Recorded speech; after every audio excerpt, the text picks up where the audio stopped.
Hey guys, how's it going? Kire here with another Raid Shadow Legends video.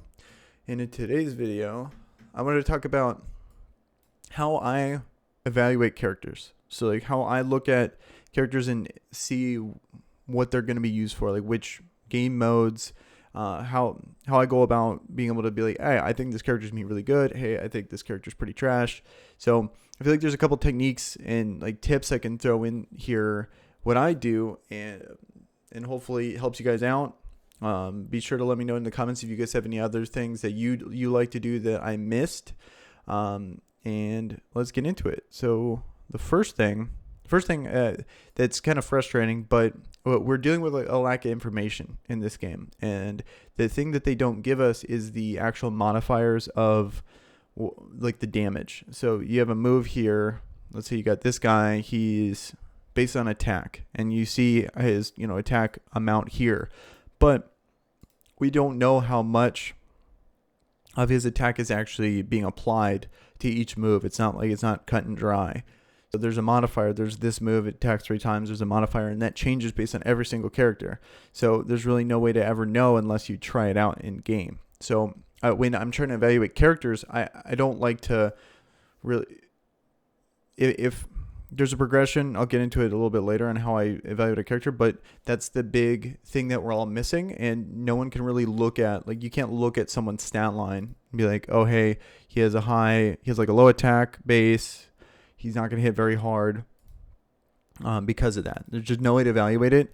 Examples of characters that actually hit really hard, like certain moves that we found out, is just through testing, like for example, Baron, he hits like a truck. There's no way I could have known this, or anyone could have known this without just trying it, just throwing the gear on him and then watching him hit like crazy.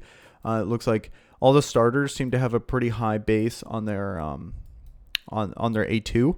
Like this move here, Kale seems to hit, like a lot of people still use him as a nuker just because it happens to do just a ton of damage. Another example of that is Skull Crown here. So Skull Crown, her A2, even her A1 just seems to hit really hard. And there's just no way to really know without, being able to evaluate it. Without being able to just do it in game and seeing it hit like crazy. So next, what I wanted to talk about is like what base stats I look for. And so since Clan Boss is such a big part of the game, usually the first thing I'm looking for is Clan Boss, and but just even besides that, I'm hoping the characters like defense scaling, because you double dip with survivability and with damage. And then 2, it seems that defense is such a more effective survivability strat, just from all anecdotal evidence I've seen from like Kizzle's YouTube channel, and just from my experience, usually if I stack someone with a lot of health versus I stack someone a lot of defense, the defense guy seems to survive more. So that's why I'm just really partial to defense scaling characters. And then the speed amount, like that's pretty much it. And if they have like accuracy and resistance, those are all like flat things that seem to be pretty consistent. I don't need to worry about a modifier or anything like that, like an accuracy modifier or resistance modifiers. Those are pretty standard things. Whereas like crit damage, some people have 60% crit damage, some people have 50, but that goes back to the attack stuff. Oh, and crit rate does matter too, but I believe it's 15% standard across the board.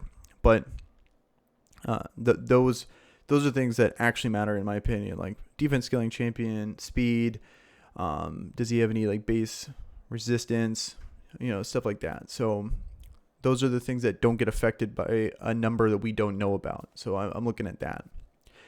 And then lastly, I like to go through the progression I go through based on the kit.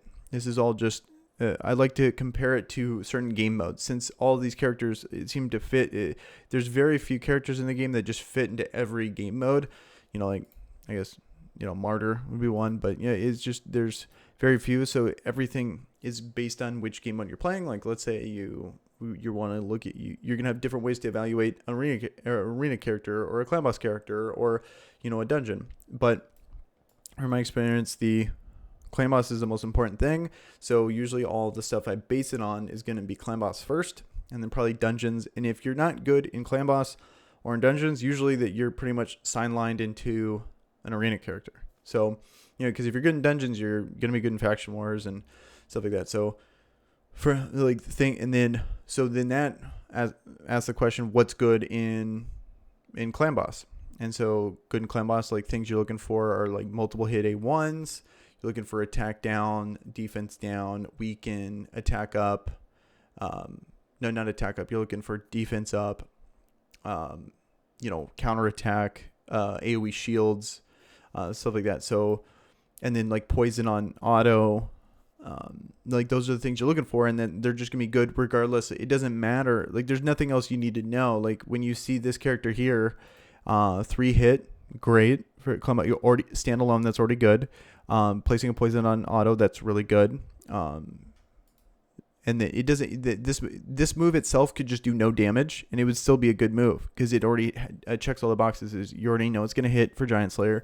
You already know it's gonna hit, for poison 40% of the time. So there's nothing else you need to know. And that's why I try to evaluate skills in that particular manner. And then, also for clan boss, 3-turn cooldowns are a big thing to look for. That's another way to really tell if a move's good. If a move has anything higher than that, you got to really think about justifying it. Examples of 3-turn cooldowns are going to be like counterattack, all counterattack once booked are 3-turn, and so 3-turn defensive cooldowns are great because why that is when it comes to clan boss is you got the AoE for 2 turns and you got the punch, and so having a 3-turn cooldown is going to keep that cycle where you're using that cooldown in the most important part where you're during the AoE, and then you're just having it down during the punch, because most moves if you have a 3-turn cooldown, they work for 2 turns. So yeah, that's why this character is getting so much play here. And Grizzled Jarl is because he's has a 3-turn defensive cooldown, and it just so happens to have the block debuff. So that's something that he's not only going to put defense up, but then he's going to block the punch debuff. So, but the main thing being the 3-turn cooldown part. And then same with counterattack. Counterattack's just insane regardless, even if it was on like a 4-turn. But when it has that same cadence of adhering with the clan boss. And then those are the things like to look at first. Like, so for example, here's a brand new character I can just use as an example. Is this Harvest Jack. Looking at him, going through the progression of trying to figure out if he's a good character. You got 3 hit, great for clan boss, but then the abilities he has doesn't really affect the clan boss. So I'm like, oh, okay, well, maybe not going to use him for clan boss. Looks like damage based on HP, which is kind of cool because it's kind of like defense where it double dips off. We can stack him with a ton of HP, but I'm not liking it too much because I prefer defense scaling, just as an example. So that's kind of how I looked at this guy. Most people don't have him, so maybe it'll turn out that I'm just wrong, but I guess we'll find out. And then you look at this move here, I'm looking for we got the 3-turn cooldown, that's great. And then we got block buffs, debuff. We got fear, which not really clan boss. Removes any attack buff on the target and replaces with a decreased attack, which would be good on the less than 50% version of the clan boss. So cool. Any continuous heal, and then plays it. So it's flipping everything. So I'm not crazy about this move. A 3-turn cooldown for decreased attack is really not that good, because there's so many better characters that just have it on their auto. That's just one of those examples, and that just comes from game knowledge for a while. But that's kind of how I looked at this move, where it's like, okay, so after seeing this, it was like you really had me, at the 3 hit off the bat, but then kind of looking at the rest of his kit, maybe not really for clan boss. So then I'm starting to move towards, dungeons and arena, and then seeing all these buff flips, it seems super good in arena. And then attacks all enemies, has a 75 or 100% chance of placing True Fear buff, and then places decreased speed. So then when you're getting to here, all these moves seem really good for dungeons, and especially for arena. I think this is going to be a super cool depending on how much damage he does, and that's just one of the things because it's arena. Since it's so fast, that's when like you're just gonna have to, people are gonna have to try him, find out, see what happens. But I think looking at this guy, like that's kind of an example of like my progression being used on a character. So hopefully that kind of clears up what I was thinking. But all right, guys. Well, again, this if you guys have any other tips and tricks on when it comes to how you guys evaluate characters, be sure to let me know down in the comments below. If you like content like this, please consider subscribing. It really helps with the channel. And you guys have a good one. Peace.